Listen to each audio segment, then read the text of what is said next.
You mentioned to us that during your academic journey, you realized that you were drawn to software engineering through computational research. So tell us more about what is computational research and like what drew you to it. Yeah. So to answer your first question, so what is computational research?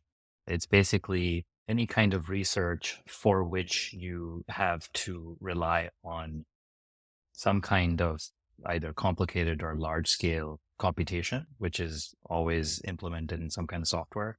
So what that means is necessarily that for that kind of research, you have to rely on and often write a lot of your own software. And so one example of this would be somebody working on computational fluid dynamics. So there's a lot of those kinds of experiments that you can just simulate, which in one way is cheaper because you don't have to set up physical experiments. In another way, it's expensive because you need a lot of computational resources for it.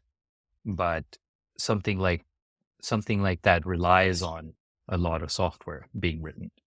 So similarly, what I was working on was this technique called light field imaging, which is essentially, you can say it's a computer vision technique, or sometimes what's also called the computational photography technique.